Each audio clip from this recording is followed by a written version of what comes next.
Olá, Pimpolhos, bom dia, tudo bem? Ou boa tarde, ou boa noite, como é que vocês estão? Finalmente, né, a gente vai terminar o nosso conteúdo de geografia. Hoje a gente vai ver o último bloco, né, que é o bloco 4, que é o bloco que fala das etapas da industrialização brasileira, tá? Vamos lá. Eu só queria conversar com vocês antes que eu vou fazer uma pequena modificação em relação ao conteúdo que está na apostila de vocês, tá? Por dois motivos, assim. A gente entende que a industrialização brasileira ela tem três etapas bem distintas, tá? Sendo que para a gente a terceira etapa não está na apostila de vocês, e a gente não considera o período anterior ao governo Vargas como uma etapa do processo industrial brasileiro, né? Durante todo o período, né, em que o Brasil foi colônia de Portugal, o Brasil, vocês já devem ter visto essa história, né? A gente foi, assim como vários outros países da América Latina e da África, nós fomos uma colônia de exploração, né? Ao contrário, por exemplo, dos Estados Unidos, que foi uma colônia de povoamento, tá? Então, o principal objetivo da nossa metrópole, que era Portugal, era explorar os recursos brasileiros, né? Retirar da colônia e enviar esses recursos que tinham alto valor agregado, né? Valor econômico, para a metrópole, né? Então, esse período, né? O período colonial brasileiro, a gente não entende como um período da nossa etapa industrial, porque não havia, né? E até 30, até a crise do café, até a queda da bolsa, né? A quebra da bolsa, perdão, a economia brasileira era uma economia baseada na agroexportação, né? O Brasil era um país agroexportador, né? Então, a atividade fabril que se tinha no Brasil anterior à década de 30 era muito incipiente e para a gente não configura uma etapa, tá? Quando eu digo para a gente, eu estou falando da gente da geografia, tá? Então, assim, como é que vai funcionar? A gente entende que a industrialização brasileira tem três etapas distintas, né? Então, qual seria, já que a gente não entende que há uma etapa significativa antes de 30, qual é a primeira etapa? A primeira etapa é a do Vargas, tá? E a gente tem três nomes bonitinhos para essas etapas. Duas delas estão na apostila de vocês, aí eu vou falar aqui a terceira, que é a que não está lá, tá? Então, vamos lá. Como eu disse, né? Até a década de 30, o Brasil era considerado um país agroexportador, né? Então a gente exportava produtos agrários, tá? E aí, como que era a balança econômica do Brasil nesse período? Era uma balança que não era equilibrada, porque a gente exportava produtos agrários de baixo valor agregado, só que a gente importava, né, dos países desenvolvidos, produtos de alto valor agregado, que eram os produtos manufaturados, os produtos industrializados, né? Então, ou seja, a gente tinha um desequilíbrio na nossa balança econômica, né? Porque a gente exportava muito, mas como eu disse, exportava produto de baixo valor agregado e comprava desses países produtos de alto valor agregado, tá? E aí, vocês também já devem ter visto isso em história, né? Quando a gente chega em 29, a gente vai ter a quebra da Bolsa de Valores de Nova York, né? A famosa crise de 29, e isso vai gerar no Brasil a crise do café. Né? Essa é uma crise econômica que começa nos Estados Unidos, mas ela é como um dominó, né? Ela vai afetando outros países também, e no Brasil não seria diferente, tá? Então, ou seja, com essa crise do café, a crise da bolsa, a crise do modelo agroexportador, tudo isso vai abrir caminho para que finalmente o Brasil, nesse momento, não só desenvolva, mas também faça a consolidação do seu parque industrial. E isso começa, né, isso se dá, acontece no governo do Getúlio Vargas a partir de 30, tá? Vocês já devem ter visto a história que o governo do Vargas ele tem dois períodos, né? Ele tem dois períodos de governo e a gente chama de período nacionalista o período que engloba os 2 governos do Vargas, tá? E aí, quais são as características do governo Vargas, tá? Primeiro, né? Esse processo de industrialização, né, de consolidação do nosso parque industrial, vai ser um modelo concentrado. Por que a gente fala que é concentrado? Porque essas indústrias, elas ficam concentradas na região sudeste, principalmente no Rio de Janeiro, que naquela época era a capital federal, e em São Paulo, tá? São Paulo foi uma das cidades que mais enriqueceram, né, com a economia do café. O Brasil já tinha uma infraestrutura acumulada do período de exportação do café, tá? A gente tinha, por exemplo, ferrovias, né, já implantadas e já em bom funcionamento, até para fazer o transporte, né, dos grãos de café. Isso foi aproveitado. Mão de obra, né? A gente teve muita mão de obra livre em função da crise do café, tá? Outra coisa, nesse período também foi estimulado a vinda de imigrantes para o Brasil. Você sabe que a gente passou aí pelo período de fim da escravidão, né? Houve lá o período de abolição, né? O tráfico de escravos foi proibido, isso era uma mão de obra escrava. E aí, nesse período do café, a mão de obra utilizada já era mão de obra de imigrantes, né? Inclusive vários, tá, gente? Não só da Europa, como da Ásia também. E japoneses. E dos europeus, né? A mão de obra migrante mais famosa assim, no café brasileiro, né? Na economia do café foram os italianos. Tem até a novela, gente. A novela é com vovó mesmo. Vovó que deve saber o nome da novela, até um nome italiano. Eu não sei se é da época de vocês, não é da minha época. Quer dizer, aí não é, né? Eu era muito moleca, mas vovó assistia essas novelas, aí a gente às vezes sentava com vovó para assistir. Que era uma novela, menino. Terra Nostra. Era uma novela, essas novelas de Rede Globo, que vovó não perdia por nada. Tem uma novela chamada Terra Nostra, né? E ela vai, inclusive, tratar esse período da nossa história, quando esses migrantes italianos chegam ao Brasil para trabalhar nas lavouras de café, tá?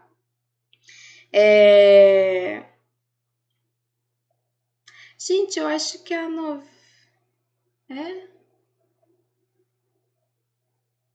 Terra Nostra, gente. Eu dei um branco aqui, eu falo que é um negócio do Rei do Gado. Não tinha nada a ver com o Rei do Gado, tá?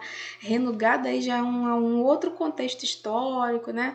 Movimento Sem Terra, já é outra coisa. É Terra Nostra, tá? A novela que trabalha esse contexto histórico, tá?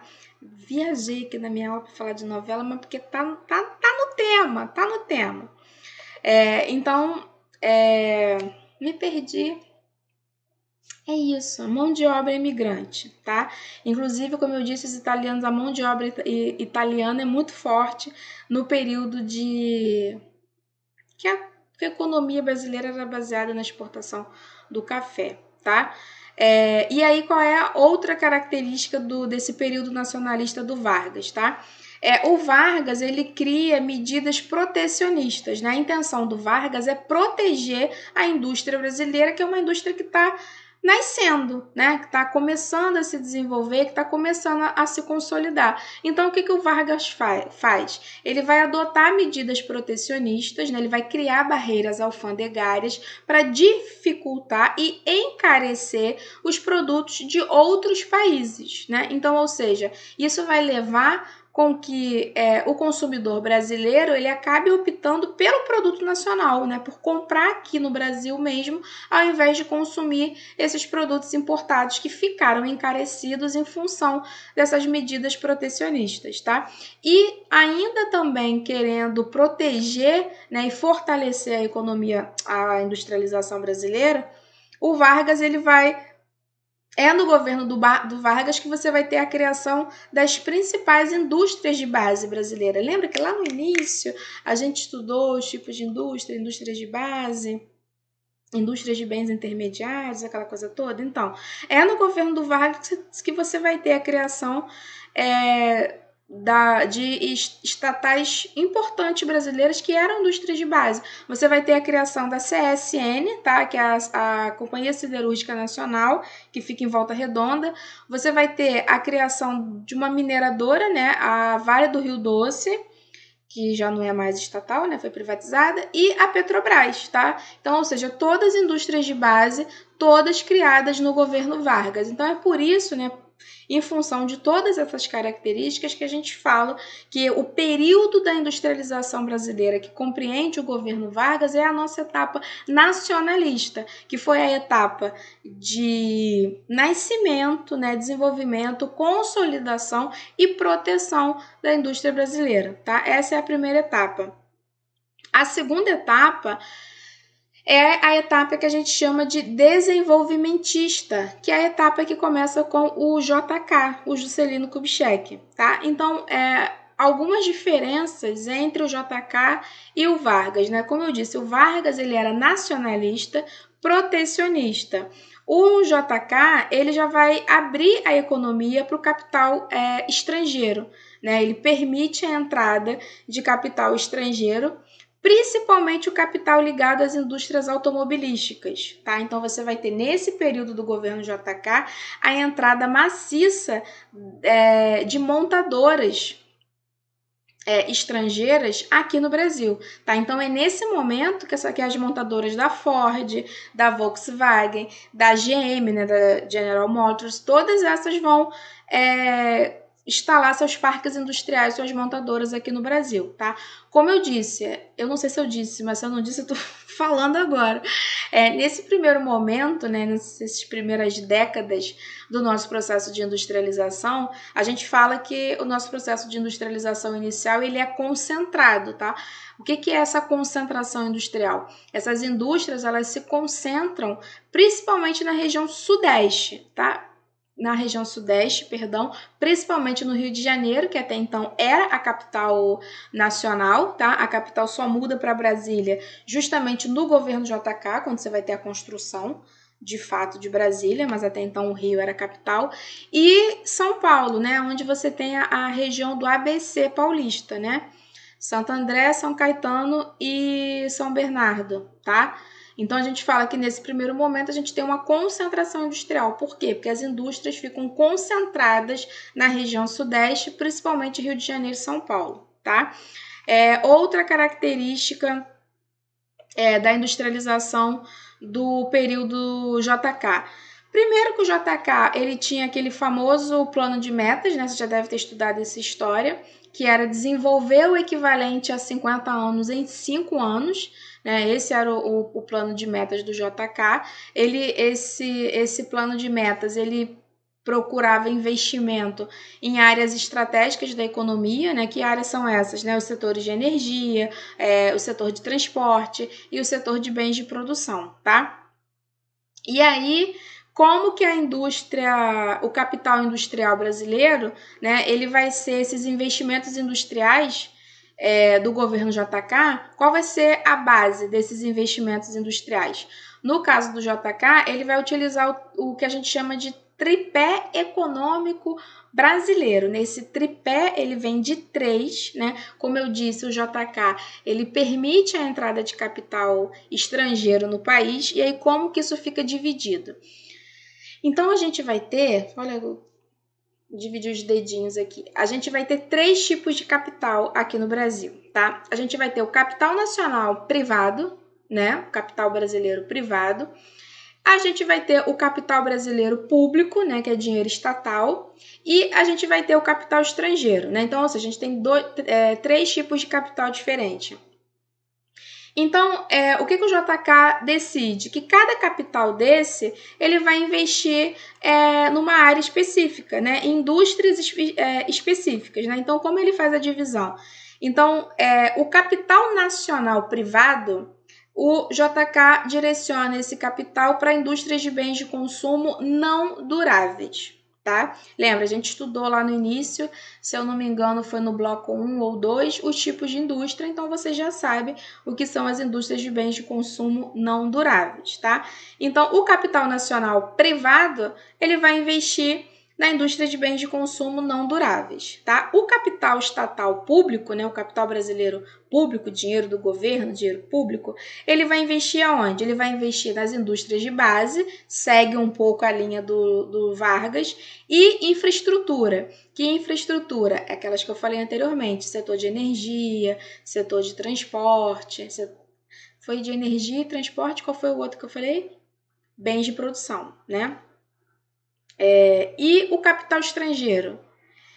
Em que setor o JK vai investir o capital estrangeiro? Ele vai investir na indústria de bens de consumo duráveis, tá? Então, a gente chama isso de tripé econômico brasileiro, né? A economia brasileira era embasada nesses três capitais diferentes, e esses três capitais diferentes eram direcionados para ramos industriais diferentes, tá?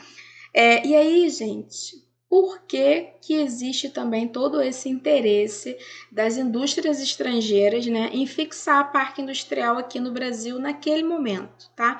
Primeiro, aqui no Brasil, naquele período, né, um contexto histórico diferente, o Brasil apresentava baixo custo de produção, né?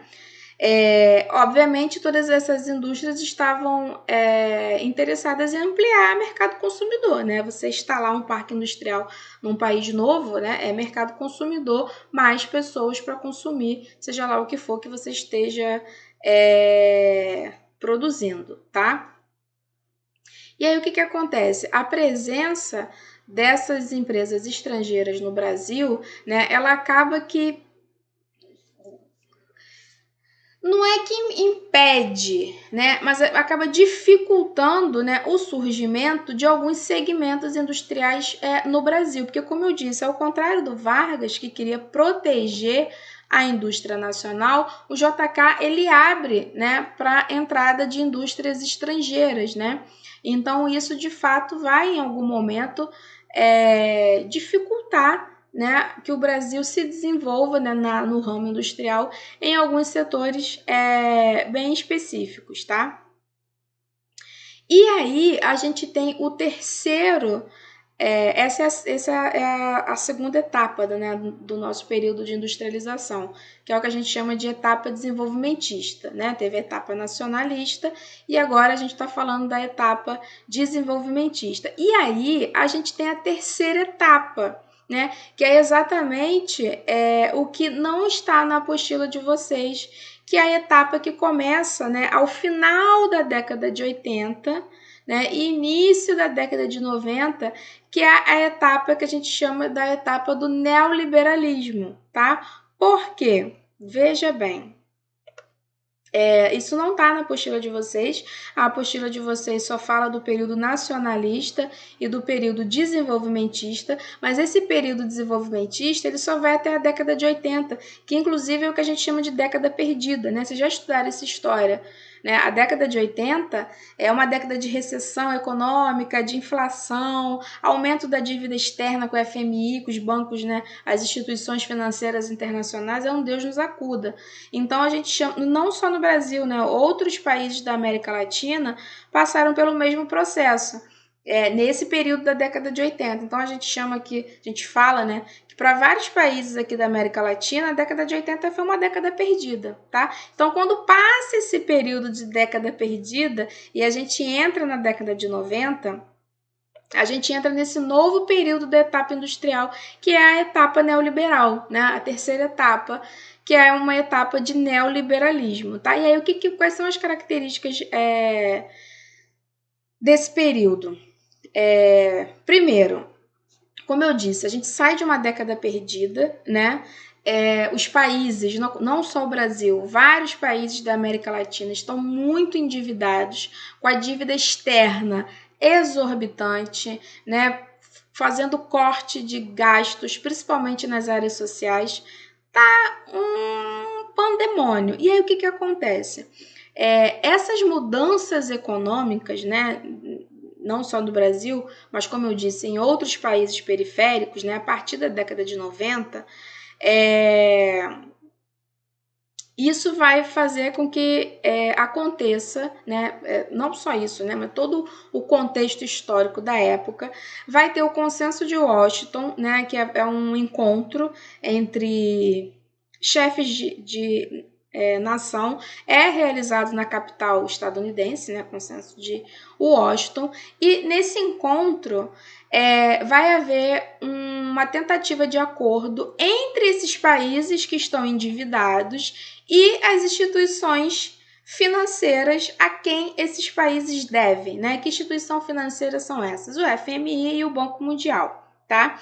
E aí, o que o Consenso de Washington, né, e a intenção dessas instituições financeiras, né? Então, é mais ou menos assim, olha, nós estamos dispostos a renegociar a dívida externa de vocês, inclusive a conceder abatimento nessa dívida, né? Diminuir os juros, renegociar essa dívida. Mas, né, para que esses acordos aconteçam, esses países endividados, incluindo o Brasil, teriam que adotar medidas neoliberais. Tá?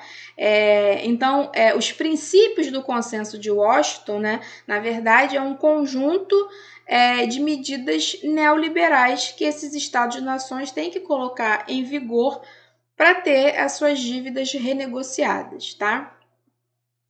E aí, quais são essas medidas neoliberais? Gente, são várias, vou falar para vocês aqui as principais, né? Continua a abertura de mercado, tá? Para permitir a entrada de produtos, né, de empreendedores, de investidores financeiros internacionais, né, estrangeiros. A outra medida é não sei se a modernização propriamente dita ou a tentativa de modernização dos setores produtivos, né? Isso era uma das exigências, né? Que esses países investissem dinheiro, principalmente tecnologia avançada, para melhorar os seus setores produtivos, né? Outra coisa é estabilização monetária. E aí, como que você consegue a estabilização monetária, né? Controle da inflação, rigor, né, corte nos gastos públicos. Gente, o que é gasto público? E aí, nesse momento, onde que esses cortes serão feitos? Principalmente nas áreas sociais, tá? Então, você vai ter corte na área da saúde, na área da educação, na área de infraestrutura, tá? Então, esses cortes públicos não são cortes públicos de forma generalizada, não. Pelo contrário, são bem específicos, tá? São cortes públicos, corte nos gastos públicos, principalmente nessas áreas sociais, tá? A outra condição é ampliação da infraestrutura. E o último e talvez o mais polêmico, né, que vocês devem estar ouvindo aí no jornal sempre, que é uma das... Sumiu a palavra. Uma das condições é a redução do papel do Estado na economia, a participação do Estado Nacional na economia, né? Os modelos neoliberais ao redor do mundo, eles implicam uma participação mínima do Estado Nacional na regulação da economia, tá? E isso implica o quê? Privatização. E aí é nesse período que a Vale do Rio Doce vai ser privatizada, né? Lembra que eu falei que a Vale do Rio Doce, indústria de base, que foi criada lá no governo Vargas? Pois é, meu amor. Nesse período neoliberal, quando a gente entra na etapa neoliberalista, a Vale do Rio Doce vai ser privatizada, tá? Então você vai ter várias privatizações, você vai ter redução de impostos, você vai ter corte nos gastos públicos, né? E uma menor regulação da economia por parte do governo, e você vai ter o quê? Flexibilização das leis trabalhistas, tá? O que é a flexibilização das leis trabalhistas? Os direitos trabalhistas que são diminuídos, tá? Eu acho que isso até vocês acompanharam aí há pouco tempo, essa nova modificação que teve agora bem recente, né? Vocês acompanharam? Então, ou seja, isso não é algo de ontem, de 1 ano, 2 anos, 3, 4, 5 anos atrás, né? Esse modelo de flexibilização das leis trabalhistas, ele é antigo no Brasil, ele surge nessa época, tá? Então, você vai ter degradação das condições de trabalho mesmo, né? Então, você tem a degradação das condições de trabalho, você vai ter aumento das desigualdades sociais nesse período, já que você corta os gastos públicos nessas áreas que são importantes, né? Essas áreas sociais que eu falei, de saúde, de educação, de infraestrutura, enfim, tá? Então, essas são as 3 etapas que a gente considera, de fato, da industrialização brasileira. São essas 3 etapas. A primeira, que é a etapa nacionalista, com o Getúlio Vargas. Depois a gente entra na etapa desenvolvimentista, tá? Que começa no governo JK. Gente, é importante vocês entenderem que o período desenvolvimentista, ele não fica só no governo JK, não, tá? Ele vai até a década de 80. Então, indo até a década de 80, ele começa no governo JK e termina nos governos militares, nos governos de ditadura militar, tá? Vocês sabem que a ditadura militar no Brasil vai até finalzinho da década de 80, ou é 85 ou é 89, tá? Então, o período desenvolvimentista começa no JK, mas passa por outros governos também, tá? Mas o JK é o principal. E aí, a partir da década de 90, né, diante de todo aquele contexto que eu mencionei para vocês, a gente entra na etapa que a gente chama de etapa neoliberalista, tá? Então, essas são as 3 etapas: nacionalista, desenvolvimentista, neoliberalista, tá? Ou neoliberal. Eu vou fazer os slides para vocês de cada etapa dessa, as características bem certinhas de cada etapa, porque já que a terceira etapa, que é a neoliberal, não está na apostila, eu vou fazer esses slides então para facilitar o estudo de vocês para a prova, tá? Aí eu libero esses slides para vocês depois do nosso atendimento online, tá? O que mais? Então é isso, gente, né? Esse é o último bloco, né? As 3 etapas da industrialização brasileira, é bem tranquilinho, mamão com açúcar.